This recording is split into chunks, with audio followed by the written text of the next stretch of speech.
The warning lights flashed red across every ship in the Caldan system. On the bridge of the Viridian flagship Crystal Dawn, High Overseer Xylix watched her tactical display with growing concern. Her crystalline body reflected the blue emergency lights as her officers rushed to their stations. Something had just entered the system, and her sensors could not identify it. The war between the Viridian Collective and the Thrak Horde had been going on for 10 years.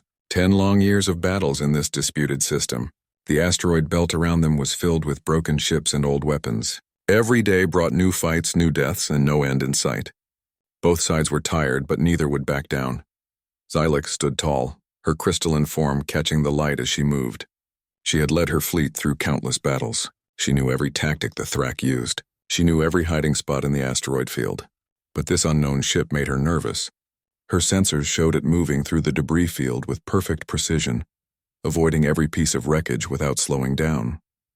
On the other side of the system, War Master Grakthor received the same reports. His compound eyes gleamed as he studied the data. The insectoid commander clicked his mandibles together in anticipation. He assumed this was a new Viridian ship, some secret weapon they had been building. His warriors were eager for battle. They had been waiting in this system for weeks with nothing to do. Grakthor called his officers to the command center.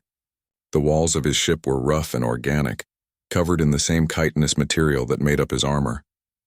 His fleet consisted of 20 capital ships and dozens of smaller fighters. It was the largest force the Thrak had assembled in months. He would not let this new enemy escape. The unknown vessel continued its steady approach. It was smaller than the massive warships both sides used, but it moved with a confidence that suggested power. Its hull was smooth and dark, reflecting no light. No identification marks were visible. No energy signatures matched anything in either side's database. Inside the USS Valor, Commander Kyle Bennett sat in his command chair, reviewing the tactical situation. The bridge was quiet and efficient. Every officer knew their job. Every system was running perfectly. Bennett was a man in his early 40s with gray hair starting to show at his temples. He had fought in the colonial wars and knew what real combat looked like. Lieutenant Lisa Morgan sat at the communications station, her fingers moving quickly across the controls. She was picking up multiple hails from both alien fleets. The messages were aggressive, demanding identification and threatening destruction. She looked back at Bennett, waiting for orders. Bennett had been watching this conflict for 3 months. Earth's intelligence services had been monitoring the war since it started drifting closer to human space. 2 weeks ago, a stray missile from one of their battles had hit a human mining station on the edge of the system. 47 civilians had died. Men, women, and children who were just trying to make a living in the asteroid mines. The Earth government had debated what to do. Some wanted to stay hidden, to avoid drawing attention. Others wanted to show force immediately. In the end, they decided to send one ship to deliver a message. If that did not work, more would follow. Bennett looked at Morgan and gave a simple order. Send the message on all frequencies. Make sure both fleets receive it. Morgan nodded and began broadcasting. The message was short and direct, translated into every known language in the sector. On the Crystal Dawn, Xylix heard the message come through her communication systems. Her translator processed the words quickly. Caution. A human warship has entered the war zone. Hostile action against this vessel will result in immediate and overwhelming retaliation. You have been warned. She stood very still. Humans. She had heard of them. A young species that had only recently developed faster than light travel. Their colonies were small and scattered. They had no great fleets, no powerful armies. They were newcomers to the galaxy, barely worth noticing. Yet here was one of their ships alone in a war zone making threats. Xylix was cautious by nature. It was why she had survived so long. She ordered her fleet to hold position. She wanted to observe before acting. Something about the human ship's confident approach bothered her. Ships that moved like that usually had a reason for their confidence. Grakthor had a different reaction. When his translator finished playing the message, he threw back his head and laughed. The sound echoed through his command center, a chittering noise that made his officers shift nervously. Humans thought they could threaten the Thrak Horde, these weak newcomers who barely knew how to travel between stars. He gave orders immediately. 3 of his fastest cruisers would intercept the human ship. They would disable it and capture the crew. Then he would send the prisoners back to Earth with a message of his own. The Thrak horde did not fear humans or anyone else. The three cruisers broke formation and accelerated toward the USS Valor. They were sleek ships, designed for speed and aggression. Their weapons were already charging, green energy building in their forward cannons. The Thrak crew were eager, ready to prove themselves against this new enemy. On the Valor's bridge, Lieutenant Jake Crawford watched the approaching ships on his tactical display. He was the weapons officer, a young man with steady hands and quick reflexes. He reported the incoming vessels to Bennett, his voice calm and professional. Bennett nodded slowly. He had expected this. In his experience, most species needed to learn lessons the hard way. He checked the time. Earth Command would be watching through the communication relay. Admiral Greg Turner would be sitting in his office waiting to see if this mission succeeded or failed. The three Thrak cruisers came closer. They began broadcasting their own messages, demanding surrender. They tried to jam the Valor's communications, using techniques that worked well against Viridian ships. Morgan reported that the jamming attempt had failed completely. The human systems were too advanced for such simple attacks. Warning shots streaked across the Valor's bow.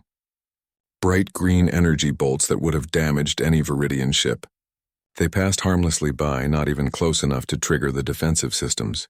The Thrak were trying to intimidate them, Bennett realized. They still thought this was a game. He made his decision. This was the moment that would set the tone for everything that followed. If he showed weakness, both fleets would attack. If he destroyed the Thrak ships, it would start a war Earth did not want. He needed to find the middle ground. Bennett looked at Crawford and gave his orders. Disable their weapons and engines. Use non-lethal force. Make it clean and precise. Crawford smiled slightly and began entering targeting commands. This was what human weapons were designed for. Perfect accuracy, complete control. The USS Valor's point defense systems came online. Electromagnetic pulse weapons, invisible to the naked eye, reached out at nearly the speed of light. They touched each Thrak cruiser for less than a second. That was all it took. On the lead Thrak ship, every system died at once. Weapons, engines, life support, communications. Everything went dark. Emergency power tried to kick in but failed. The crew sat in darkness, confused and frightened. The same thing happened to the other two cruisers. Within 3 seconds, all three ships were floating dead in space. Not a single Thrak had died. Not one was even injured. But their ships were completely helpless, drifting without power. The precision was perfect. The execution was flawless, and both fleets had watched it happen. Xylix felt her crystalline body grow cold. She had never seen weapons like that. To disable 3 ships so quickly, so completely without destroying them, the technology required was far beyond anything the Viridians possessed. Far beyond anything she had imagined. Gragthor stopped laughing. He stared at his tactical display, trying to understand what had just happened. His 3 cruisers were still intact, but they were not responding to any signals. Their power signatures had simply disappeared.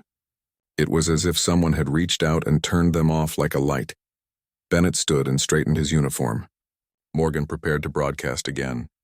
This time, Bennett's face would appear on every view screen in both fleets. This time, they would understand exactly who they were dealing with. He spoke slowly and clearly. His voice was calm but firm. He introduced himself and explained that the Caldan system bordered human space. He told them about the mining station and the 47 dead civilians. He explained that Earth would not tolerate any more collateral damage from their war. Then he delivered the warning that would change everything. Take your conflict elsewhere or face the consequences. This is your only warning. The transmission ended. Both fleets remained silent, processing what they had just witnessed. The unknown humans had appeared from nowhere, disabled 3 warships without effort, and delivered an ultimatum. The balance of power in the Caldan system had just shifted dramatically. On the Valor's bridge, Bennett sat back down. He knew this was just the beginning. Gragthor did not seem like the type to accept humiliation quietly. The real test was still to come. War Master Gragthor paced across his command center. His clawed feet clicked against the organic floor with each angry step. The 3 disabled cruisers were still floating helplessly in space. His engineers reported that every system had been fried by some kind of electromagnetic weapon. It would take days to repair them, but Gragthor was not thinking about repairs. He was thinking about revenge. The humans had humiliated him in front of both fleets.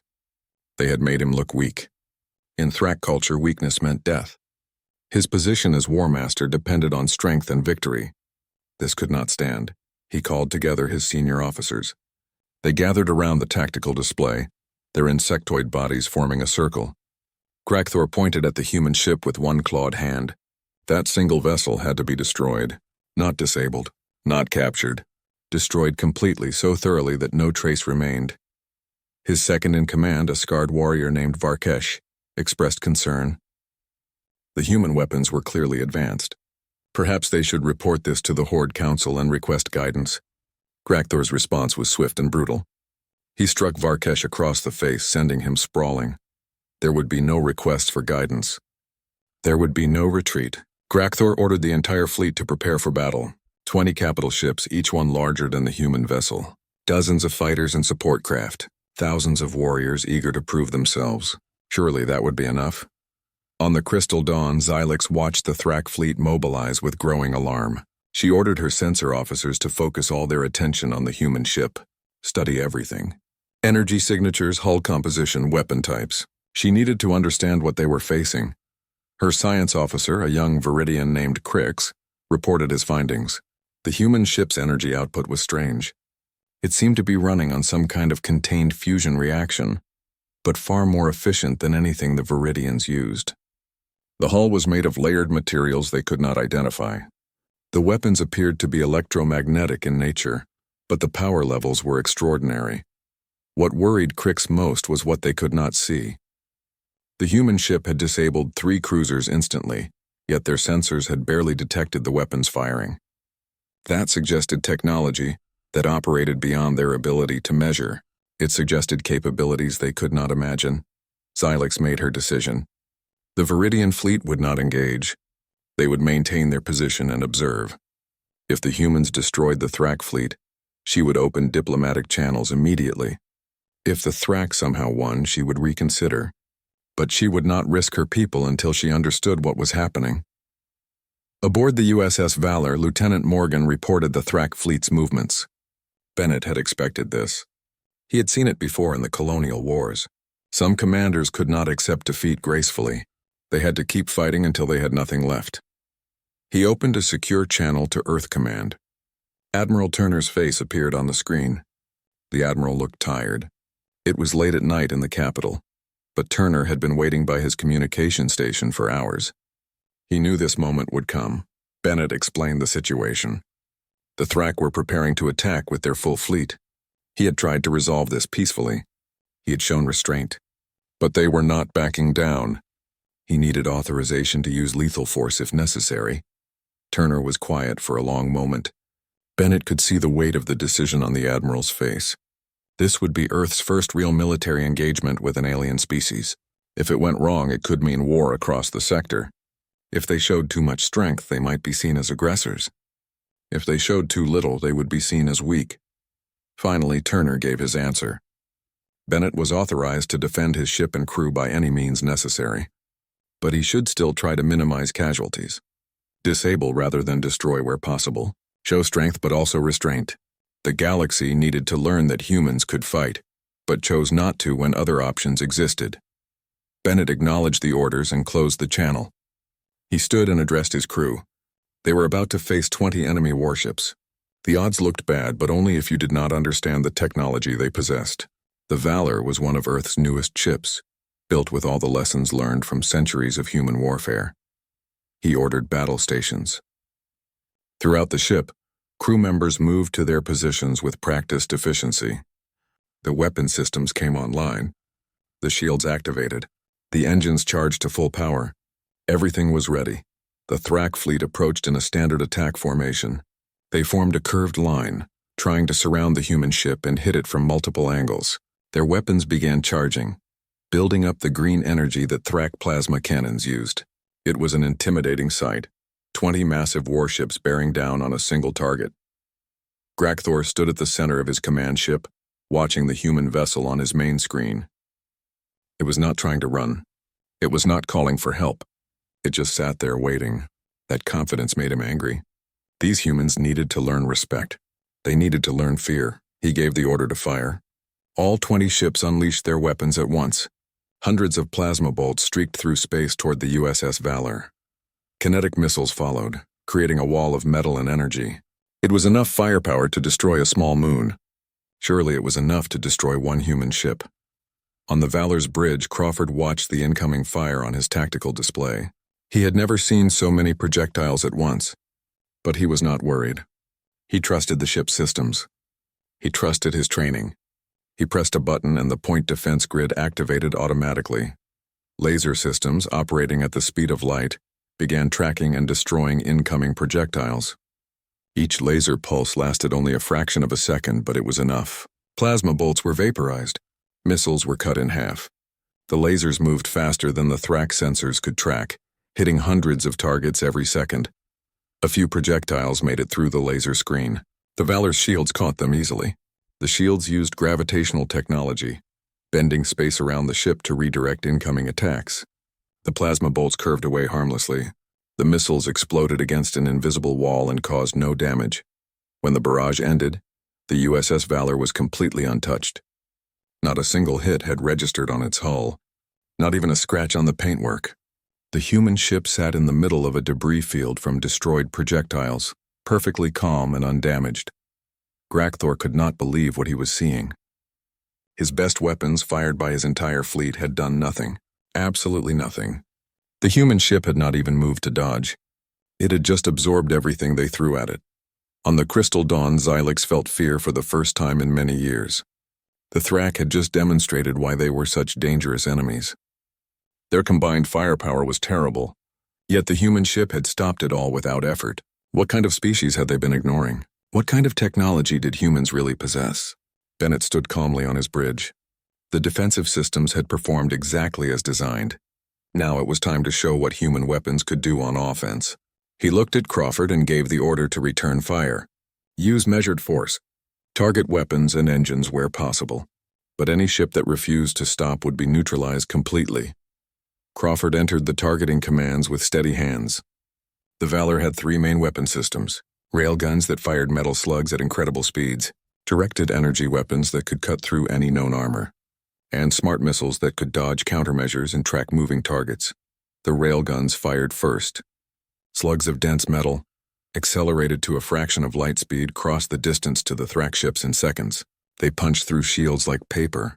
They tore through armor like it was made of cloth. 3 Thrak cruisers lost their main engines in the first volley, their power plants damaged beyond repair. The directed energy weapons fired next. Invisible beams of concentrated light sliced through 2 more ships, cutting their weapon systems apart with surgical precision. The beams moved so fast that the Thrak crews barely had time to realize they were under attack before their guns stopped working. The smart missiles launched last. They accelerated away from the Valor and immediately began evasive maneuvers. The Thrak tried to shoot them down, but the missiles dodged every defensive shot.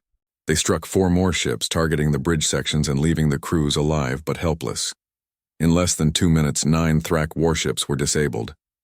9 ships that had been ready to fight were now drifting helplessly, and the USS Valor had barely used a fraction of its weapons capacity. The message was clear. The humans could have destroyed all of them. They chose not to, but 3 Thrak ships continued firing. Their commanders refused to accept defeat. They kept shooting, kept trying to hurt the human vessel even though their weapons were useless. Bennett watched them for a moment, then shook his head. He gave Crawford permission to neutralize those ships completely. 3 more railgun shots, 3 more direct hits. The ships did not explode dramatically. They simply broke apart, their hulls shattered by the kinetic impact. Emergency pods began launching from the dying vessels, carrying the survivors to safety. Even in destruction, the human weapons were precise. Half the Thrak fleet was gone. Grakthor stared at his tactical display and Grakthor knew he was beaten. His warriors knew it too. They looked at him with fear in their compound eyes, waiting for orders. But the War Master could not give the order to retreat. His pride would not allow it. In Thrak culture, a commander who fled from battle was no commander at all. He made a decision that would be remembered in Thrak history for generations. If he was going to die, he would die with honor. He would die attacking his enemy, not running away. He ordered his flagship to charge directly at the human vessel. Full speed, all power to the engines. He would ram them and take them down with him. His officers protested. Varkish grabbed his arm and begged him to reconsider, but Grakthor pushed him away and confirmed the order. The massive dreadnought began accelerating toward the USS Valor. Its engines burned at maximum power, pushing the huge ship faster and faster. On the Valor's bridge, Morgan reported the incoming flagship. Crawford tracked it on his weapons console, ready to destroy it, but Bennett held up his hand, telling him to wait. The commander was thinking. He could destroy the flagship easily, but that would make Grakthor a martyr. It would make the Thrak want revenge forever. He needed to do something different, something that would break their will to fight without creating more hatred. He needed to show them that fighting humans was not just dangerous, it was pointless. He turned to his engineering officer, Lieutenant Danny Price, and asked about the experimental tractor beam. Price looked surprised. The tractor beam was still being tested. They had only used it on asteroids and debris, never on anything as large as a capital ship. But the theory said it should work. The same gravitational technology that powered their shields could be focused into a beam that could grab and move objects. Bennett gave the order. Price and his team quickly configured the tractor beam. It would use almost all the ship's power. Weapons, shields, everything would have to be diverted to the gravitational generators. It was a risk. If it failed, the flagship would hit them. But Bennett trusted his crew and his ship. The Thrak flagship was getting closer. Seconds away from impact, Grakthor could see the human ship on his main screen, growing larger. He braced for the collision. He closed his eyes and thought of his ancestors. He would join them with honor. Then the ship stopped. Just stopped. The engines were still firing at maximum power. The hull was straining, but the ship was not moving forward anymore. It was like hitting an invisible wall. Grakthor opened his eyes and looked at his instruments in confusion. The tractor beam had locked onto the flagship. Gravitational force, stronger than anything the Thrak could generate, held it in place. The ship's engines screamed in protest but could not overcome the beam.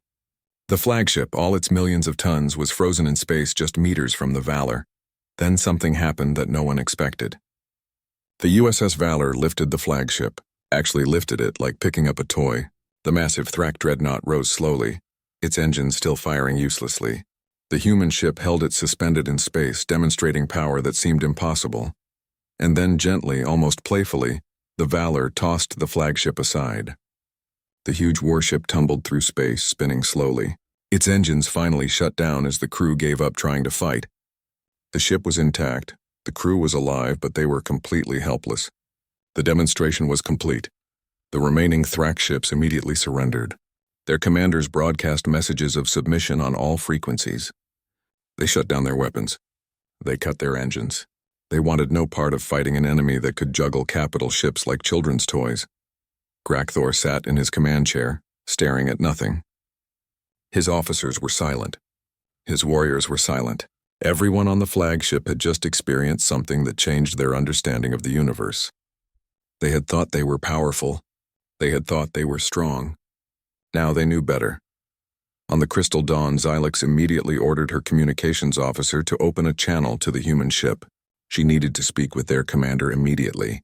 She needed to establish diplomatic relations before the humans decided the Viridians were also a threat. Her crystalline hands shook slightly as she composed her message. Throughout the sector, other species were receiving reports of the battle.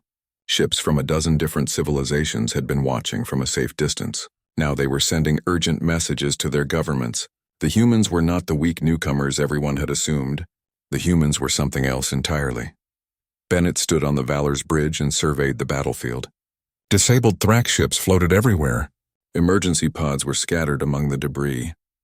The Thrak fleet that had attacked so confidently was now broken and helpless.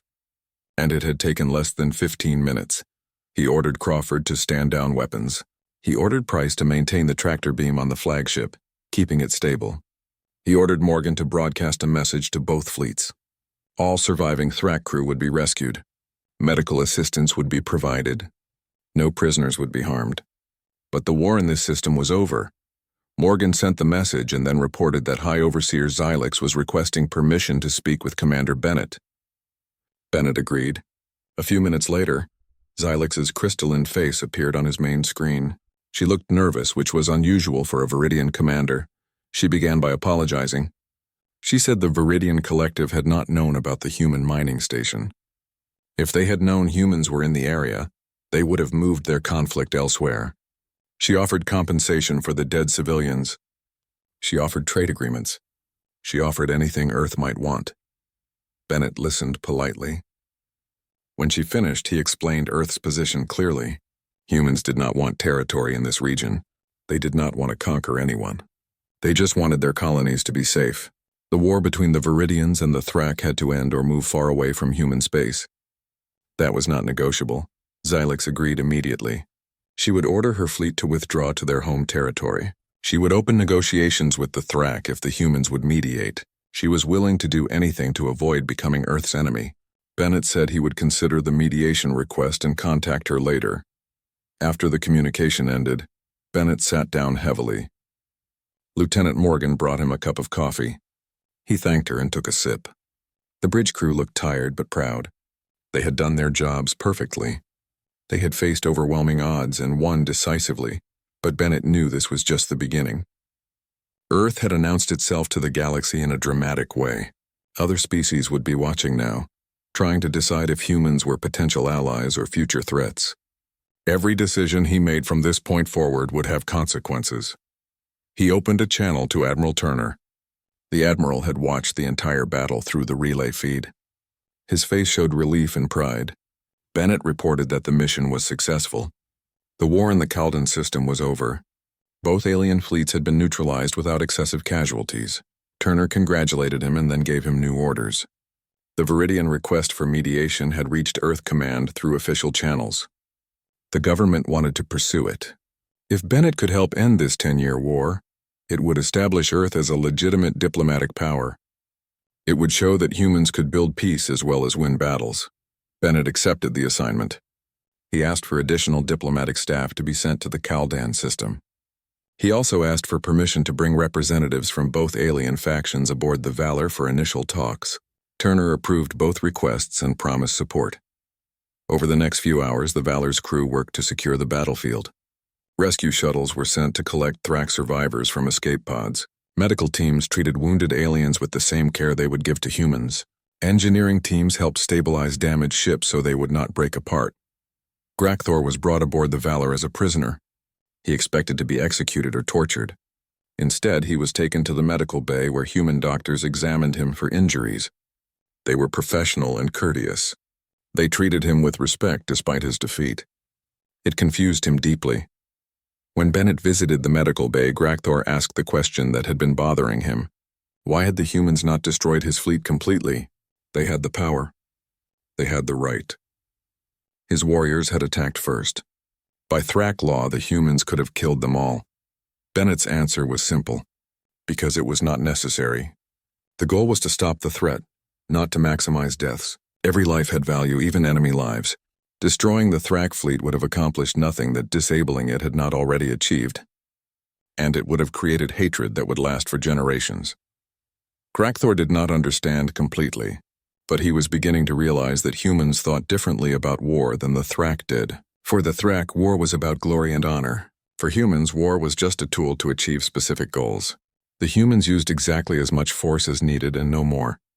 Bennett left the medical bay and returned to his quarters. He had reports to write and preparations to make for the upcoming diplomatic talks. But first he allowed himself a moment to look out his window at the stars. Somewhere out there, Earth's colonies were safe now.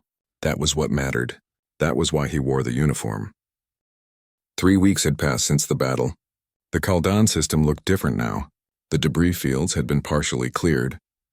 The damaged ships had been towed away for repairs or salvage. And in the center of the system, a temporary diplomatic station had been established. The station was actually a series of connected modules, built quickly by human engineering teams.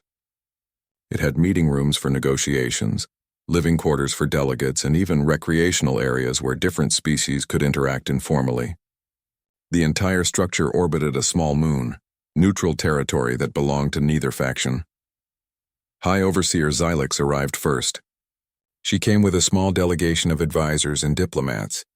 They were nervous but hopeful. The Viridian Collective had been fighting for 10 years. Their resources were strained. Their people were tired of war. If peace could be achieved, even a peace imposed by humans, it would be welcome. Gracthor arrived next. He was no longer called War Master. The Thrak Horde Council had stripped him of his military rank after his defeat, but they had given him a new title, Chief Negotiator. It was both a punishment and an opportunity. If he failed to make peace, he would be executed. If he succeeded, he might restore some of his honor. Commander Bennett had been reassigned temporarily from military command to diplomatic duty. He did not like wearing a suit instead of his uniform, but orders were orders. Lieutenant Morgan had been promoted and now served as his chief assistant. Together, they would try to mediate between two species that hated each other. The first meeting was tense. Xylix and Gracthor sat on opposite sides of a long table, neither willing to look directly at the other. Their advisors filled the room with angry energy. Years of warfare had created deep wounds. Both sides had lost friends and family. Both sides wanted revenge more than reconciliation. Bennett started with simple ground rules. No weapons in the meeting room. No threats or insults. Everyone would have a chance to speak. The goal was not to determine who was right or wrong, but to find a way forward that both sides could accept. If anyone could not follow these rules, they would be removed from the negotiations. The first few days were difficult. Every discussion turned into an argument about the past. The Viridians blamed the Thrak for starting the war by invading the Kaldan system. The Thrak blamed the Viridians for claiming territory that did not belong to them. Both sides had lists of atrocities committed by the other. Morgan took detailed notes and tried to find common ground. She was trained in conflict resolution and psychology. She noticed that both species had the same basic complaints. They wanted security for their borders. They wanted access to resources. They wanted respect from other civilizations.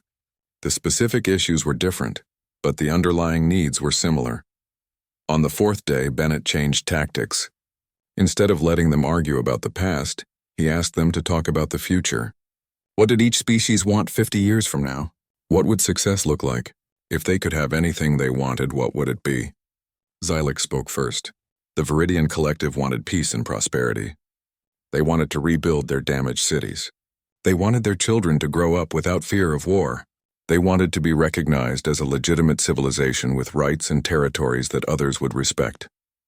Gracthor was quiet for a long moment. Then he admitted something that surprised everyone. The Thrak wanted the same things. They wanted security. They wanted resources for their growing population. They wanted other species to see them as more than just violent barbarians. They wanted a future where their warriors could become something other than soldiers. It was the first time the two sides had found agreement on anything. Bennett seized the opportunity. If they wanted the same things, then maybe they did not need to be enemies. Maybe they could work together instead of fighting. Maybe there was enough space and resources for both species to thrive. Over the next 2 weeks, the negotiations made real progress. Morgan worked with technical experts from both sides to map out fair borders. The Kaldan system would become a demilitarized zone, administered jointly. Both species would have mining rights, but they would share the resources equally. Trade agreements were drafted. The Viridians had advanced crystal technology that the Thrak needed for their ships. The Thrak had agricultural techniques that could help feed Viridian colonies. They had been fighting each other while they both had things the other needed. It seemed stupid in hindsight. Bennett insisted on one final requirement. Both sides had to establish cultural exchange programs. Young Viridians would visit Thrak worlds to learn about their society. Young Thrak would visit Viridian worlds. It was hard to hate people you knew personally. It was hard to start wars with species you understood. Xylix and Gracthor both resisted this idea at first. Their people would not accept it. Too much hatred existed, but Bennett was firm. Cultural exchange was not optional. If they wanted human support for the treaty, they had to include it. Both leaders eventually agreed, though neither was happy about it. The final treaty was called the Kaldan Accords. It was a thick document with hundreds of pages covering every detail of the new relationship between the two species. Border definitions, resource sharing, trade terms, dispute resolution procedures, and the cultural exchange program that neither side wanted, but both accepted. The signing ceremony was held in the largest room on the diplomatic station. Representatives from a dozen other species attended as witnesses. News crews from multiple civilizations recorded everything. This was a historic moment. A 10-year war was ending not with conquest but with negotiated peace. Xylix signed first, her crystal in hand, moving carefully across the document. Her people would honor this treaty. The Viridian Collective would become a peaceful neighbor to the Thrak Horde. It was not what she had imagined when the war started, but it was better than continued fighting. Grakthor signed second. His clawed hand left marks on the paper. He thought about all the warriors who had died in this war. He wondered if they would approve of this peace or see it as betrayal. But he also thought about the young Thrak who would grow up without war. Maybe that was worth the sacrifice of his pride. Bennett signed last as witness and guarantor. Earth was now officially responsible for monitoring the treaty and helping resolve any disputes. It was a responsibility he had not wanted, but Earth could not refuse. They had the power to enforce the peace. That meant they had the obligation to do so. After the ceremony, there was a reception. Viridians and Thrak mingled awkwardly, trying to be polite. Some conversations went well. Others ended quickly when old grudges surfaced. But it was a start. They were talking instead of shooting. That was progress. Xylix approached Bennett during the reception. She thanked him for his work and admitted she had been wrong about humans. She had dismissed Earth as insignificant. She had assumed humans were weak because they were new to space. She would not make that mistake again. Grakthor also spoke with Bennett. The former War Master asked a question that had been bothering him for weeks. Why had humans intervened at all? The war did not threaten Earth directly. One mining station was a tragedy, but not worth the risk of military action. Why did humans care what happened in this system? Bennett's answer was honest. Humans cared because 47 civilians had died, because Earth remembered what it was like when wars destroyed innocent lives, because humans believed that those with power had a responsibility to protect those without it. It was not about politics or territory. It was about doing what was right. The answers seemed to affect Grakthor deeply. He said the Thrak had much to learn from humans. Perhaps the cultural exchange program should include Earth as well. Perhaps young Thrak warriors should learn human philosophy along with Viridian crystal technology. Back on Earth, the news of the Kaldan Accords was received with mixed reactions. Some people were proud that Earth had helped end a war. Others were worried that Earth was taking on too many responsibilities in galactic politics. Admiral Turner held a press conference to explain the government's position. Earth would not seek to control other species or build an empire, but Earth would also not hide while innocent people suffered. The colonies needed protection. The galaxy needed stability. If that meant humans had to step up and take responsibility, then that was what they would do. The age of isolation was over. Turner also announced a major expansion of the Earth Defense Fleet. More ships like the USS Valor would be built. New diplomatic stations would be established throughout human space. Earth was preparing for a larger role in galactic affairs, whether other species liked it or not. Morgan received a promotion to full commander and was assigned to lead the new Office of Interspecies Relations. She would be responsible for managing Earth's diplomatic relationships with all alien civilizations. It was a huge responsibility for someone so young, but she had proven herself capable during the negotiations. Bennett was offered a choice. He could return to military command and lead one of the new warships being built, or he could continue in diplomatic service, using his skills to prevent conflicts before they started. It was a difficult decision. He was a soldier at heart, but he was also beginning to understand that preventing wars was just as important as winning them. 6 months after the signing of the Kaldan Accords, the galaxy looked very different. The Viridian Collective and the Thrak Horde were trading partners now. Young Viridians walked the streets of Thrak cities, learning about insectoid culture. Young Thrak visited crystalline temples and studied Viridian philosophy. It was strange and uncomfortable for both species, but it was working. The demilitarized zone in the Kaldan system had become a hub of commerce. Ships from both factions met there to trade goods and exchange information. Human observers monitored everything, ready to intervene if tensions rose. But so far, the peace was holding. Both sides had too much to lose by breaking the treaty. Other species in the sector watched with interest. If humans could end a 10-year war through diplomacy backed by force, maybe they could help with other conflicts. Requests for mediation started arriving at Earth Command. Border disputes, trade disagreements, old feuds that needed fresh perspectives. Earth found itself becoming an unexpected peacekeeping force. Commander Bennett stood on the observation deck of Earth's newest diplomatic station, looking out at the stars. The station orbited a moon in neutral space between 3 different alien territories. It was larger than the temporary structure used for the Calden negotiations, with permanent facilities and a staff of over 200 humans. Commander Morgan joined him at the window. She had just finished a long meeting with representatives from the Corvian Empire and the Deltian Alliance, 2 species that had been arguing over mining rights for 20 years. The negotiations were going slowly, but they were going. That was better than nothing. She asked Bennett if he ever regretted accepting the diplomatic assignment. Did he miss commanding a warship? Did he miss the simplicity of military operations where orders were clear and results were measurable? Bennett smiled slightly and admitted he did sometimes. But he also knew this work was important, maybe more important than commanding a fleet. Earth's role in the galaxy had changed dramatically. 6 months ago, most species barely knew humans existed. Now everyone knew about Earth and its powerful warships.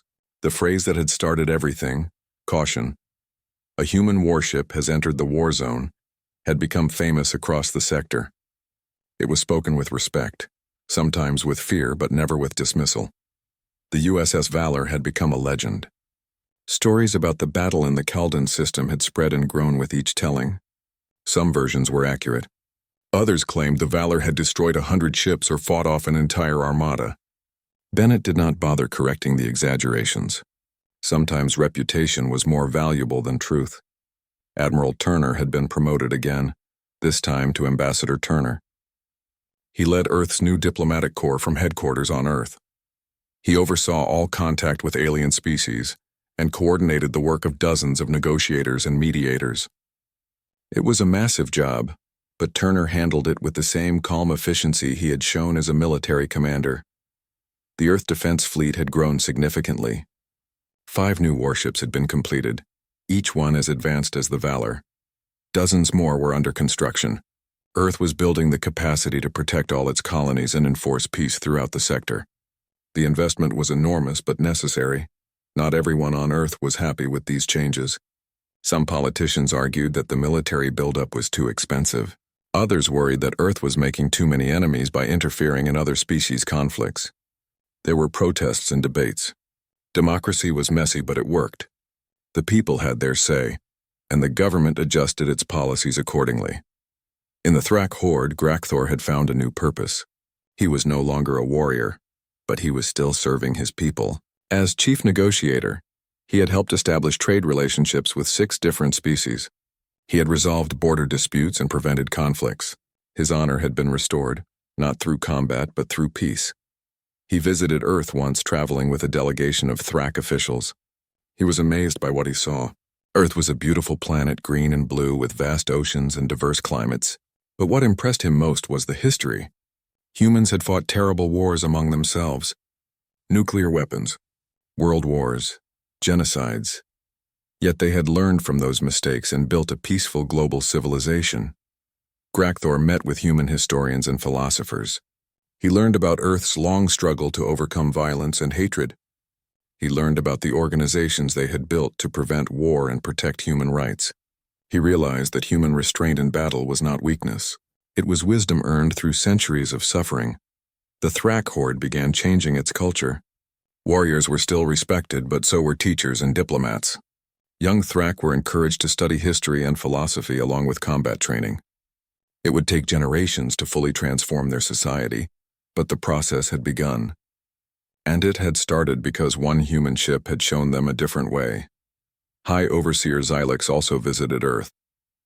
The Viridian Collective wanted to establish formal diplomatic relations and open an embassy. She met with Earth's leaders and was impressed by their dedication to peace. The Viridians had always valued wisdom and knowledge. They found kindred spirits in humans who balanced power with restraint. Trade between Earth and the Viridian Collective flourished. Human technology complemented Viridian crystal science. Joint research projects were established. Cultural exchanges brought human students to Viridian universities, and Viridian scholars to Earth. The 2 species had much to learn from each other. Other species began establishing relationships with Earth. The Corvian Empire, The Deltian Alliance, the Nexian Confederacy. Each one had different cultures and different needs, but all of them recognized that Earth was now a major player in galactic politics. Some sought alliance, others sought trade. All of them sought to avoid becoming Earth's enemy. There were still conflicts in the galaxy. Wars still happened. But now there was an option that had not existed before. Species in conflict could request human mediation. It did not always work. Some wars were too old and too bitter for any outsider to resolve. But sometimes it did work, and that was enough to keep trying. Bennett received a message one day that surprised him. Lieutenant Crawford, who still served on the USS Valor, reported that the ship had been called to another war zone. This time, two species called the Zentari and the Krell were fighting over a resource-rich planet. Their battle had accidentally damaged a civilian transport carrying refugees. 70 people were dead. The Valor's new commander, Captain Helen Price, sister of the engineering officer who had operated the tractor beam, sent the same message that Bennett had used 6 months earlier. Caution. A human warship has entered the war zone. Hostile action against this vessel will result in immediate and overwhelming retaliation. You have been warned. Both alien fleets immediately stopped fighting and requested negotiations. They had heard what happened in the Caldan system. They knew about the Thrak fleet that had been defeated in minutes. They knew about the Caldan Accords and the peace that followed. They did not want to fight humans. They wanted human help to end their war. Bennett smiled when he read the report. The message was working. The reputation was spreading. Other species were learning that fighting near human space was dangerous, but asking humans for help was smart. It was exactly what Earth had hoped would happen. Power was most effective when you did not have to use it. Morgan received orders to travel to the new conflict zone and begin mediation. She assembled her team and prepared to depart. Before she left, she stopped by Bennett's office to say goodbye. She thanked him for teaching her how to negotiate with alien species. She promised to make him proud. Bennett told her she already had. She had grown from a young communications officer into a skilled diplomat. She would do well, and if she needed help, Earth had resources available. She was not alone. None of Earth's diplomats were alone. They had the full support of humanity behind them. After Morgan left, Bennett returned to the observation deck. He watched ships coming and going from the station. Human ships, Viridian ships, Thrak ships, vessels from a dozen different species, all working together in the same space. 6 months ago, that would have been impossible. Now it was normal. He thought about everything that had changed since that day in the Caldan system. One ship, one warning, one battle. It had started a chain reaction that transformed the entire sector. Earth had not sought this role. They had not wanted to become galactic peacekeepers. But when innocent people died because of others' wars, humans could not stand by and do nothing. That was what made humans different, Bennett realized. Not their technology, though that was impressive. Not their military power, though that was formidable. What made humans special was their willingness to use power to protect others instead of dominating them. Their understanding that strength without compassion was just tyranny. Earth had learned hard lessons through its bloody history. World wars, nuclear weapons, environmental destruction. Humans had made terrible mistakes and paid terrible prices. But they had learned. They had changed. And now they were sharing those lessons with the galaxy, whether the galaxy wanted them or not. The future was uncertain. There would be more conflicts, more wars, more species that needed mediation or intervention. Earth could not solve.